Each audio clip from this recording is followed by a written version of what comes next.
भगवान ने कृपा करी है जो आप पहले दिन ही कलश स्थापना होती है और पहले दिन ही आपको ये ज्ञान हो जाए कि बच्चे पूछे कि कलश क्यों रखा जाता है। कहते हैं प्रश्न करने वाले पीछे नहीं हटते महाराज, बहुत प्रश्न करते हैं और प्रश्न कर कर पूछते हैं गुरुजी ये कलश के ऊपर आम के पत्ते क्यों लगते हैं, उसका उत्तर है ये, ध्यान दीजिए।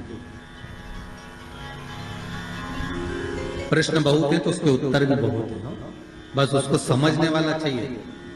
और आप लोगों को तो आज बहुत भगवान ने कृपा करी है जो आप पहले दिन ही कलश स्थापना होती है और पहले दिन ही आपको ये ज्ञान हो जाए कि बच्चे पूछे कि कलश क्यों रखा जाता है, कलश के ऊपर आम के पत्ते क्यों लगाए जाते हैं, कलश के ऊपर नारियल क्यों रखा जाता है, कलश के ऊपर 9 बार मोली क्यों बांधी जाती है, मोली मतलब लच्छा नाड़ा 9 बार क्यों लपेटा जाता है नारियल के ऊपर, कलश के ऊपर जब रखते हैं।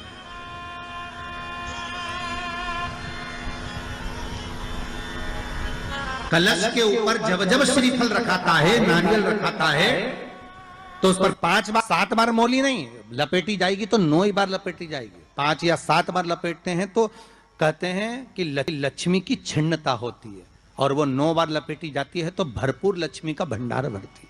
क्यों क्यों कहते हैं उसे?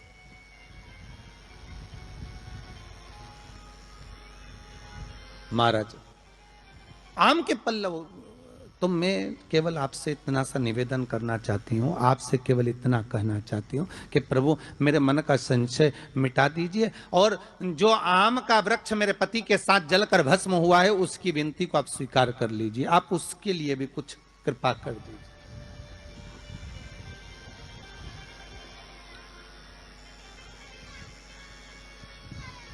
इसी को कृपा कहते हैं, इसी को करुणा कहते हैं, इसी को दया कहते हैं।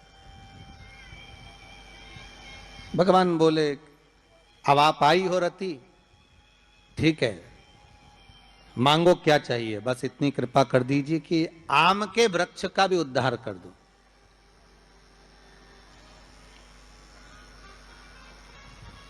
शिव जी ने कहा हम वर प्रदान करते हैं रति, जहां शिव और शक्ति है, जहां 33 कोटि देवता इस कलश के अंदर विराजमान होंगे, उस जगह पर स्वयं कंठ पर जहां पर मेरा निवास होगा, उस जगह पर ये आम के पल्लव अमृत के तुल्य माने जाएंगे, और इनका निवास हमारे ही हाथ में, हमारे ही हस्त कमल में विराजमान होगा, हमारे ही हाथ में।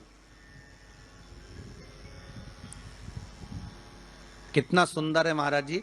उस आम के पल्लव की महत्वता को जरा जानिएगा, बहुत बहुत ध्यान दीजिएगा। आम के पत्ते देखें आप लोगों ने, अरे बोलो जम के तो बोलो, देखें उसका प्रयोग कभी आप लोगों ने करा? आम के पत्ते का कभी प्रयोग कर कर देखिएगा।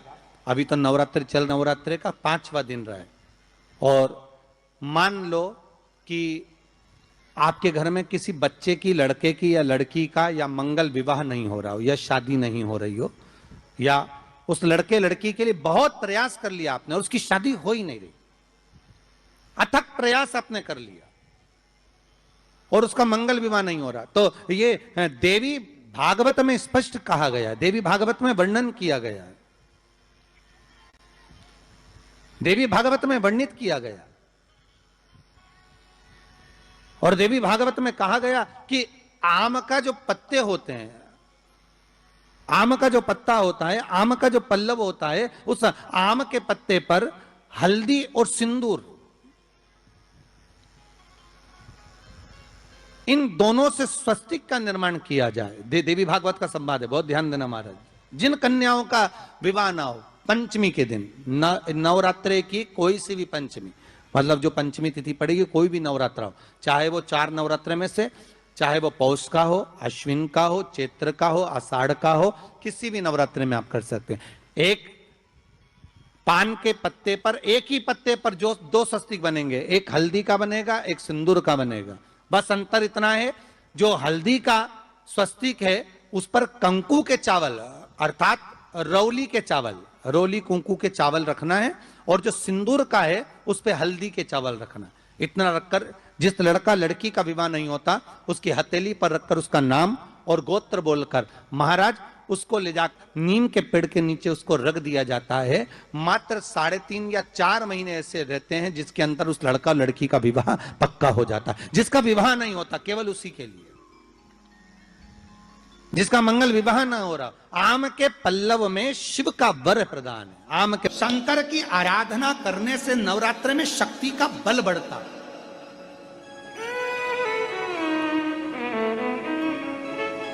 शक्ति का बल। क्यों गुरुजी नवरात्र में शंकर जी की आराधना क्यों करना चाहिए? हमने कहा अगर माता रानी से जो मांगना है तुम्हें, अगर तुमने नवरात्रे में शिव जी की आराधना करिए, शंकर की कथा सुनिए, शंकर की आराधना करिए, शिव स्तुति करिए, शंकर को 1 लोटा जल चढ़ाया, मां आद्य शक्ति तुम्हारे पर कृपा करेगी। क्यों? क्योंकि जिस स्थान पर शिवलिंग रखा होता है और जो हस्त कमल है वो मां पार्वती जगत जननी दुर्गा भवानी है।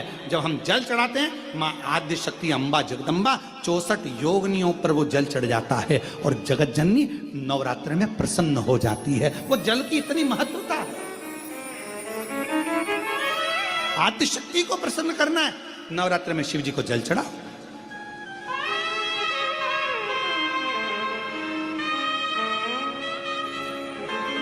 कोई बेटा बेटी है, कोई एग्जाम दे रहे हैं, कंपटीशन एग्जाम में बैठ रहे हैं, सर्विस के लिए जा रहे हैं, नौकरी के लिए जा रहे हैं, नौकरी नहीं लग रही है, हम कहेंगे लाल पुष्प की पत्तियों को प्रत्येक किसी भी नवरात्रि के अंदर, नवरात्रि के अंतर्गत 9 दिन का तुम नियम बना लो। जैसे कई माताओं का नियम रहता है, मेरा व्रत है, मैं दूध पर 1 गिलास दूध पर व्रत करूंगी, मैं नंगे पैर चलूंगी, मैं ये व्रत करूंगी, मैं वो व्रत करूंगी। मैं बेटा बेटियों से कहूंगा, नवयुवक बच्चों से कहूंगा, अगर आप कंपटीशन एग्जाम में बैठ रहे हो, अपनी पूरी मेहनत करो, पूरा परिश्रम करो, रात दिन एक करो और लगे रहो। और 9 दिन तक नवरात्रि में 9 लाल फूल की 9 पंखड़ियां या 9 कोई भी चावल लाल कलर में कर कर, कुंकू में कर कर, अगर माँ जगत जननी के मंदिर में नहीं जा सकते, माँ भीड़ रहे तो शिवलिंग कि जो जलाधारी है, जहां पानी गोल घूमता है, इस जलाधारी पर कहीं पर भी नवरात्रे में 9 दिन तक या तो लाल फूल की पंखड़ी 9 या 9 चावल के दाने लाल कलर कर कुंकू में, लाल चंदन में उस स्थान पर चढ़ाना प्रारंभ करो। 9 दिन के बाद तुम्हें 15 दिन और निकलेंगे, उसके बाद तुम्हें खुद लगेगा कि तुम्हारी जॉब, तुम्हारी नौकरी तुम्हारा बाबा ने लगाया है। शक्ति का बल। परिश्रम जरूर करना, मेहनत जरूर करना, रात दिन पढ़ाई एक साथ करना और अपने परिश्रम को नहीं छोड़ना। मेहनत जरूर करो पर साथ में ये प्रयोग भी करो नवरात्रि का। देखो शिव और शक्ति का बल तुम्हें प्रसन्नता देता है कि नहीं देता? शिव शक्ति का बल हमें प्रसन्नता देता है कि नहीं देता?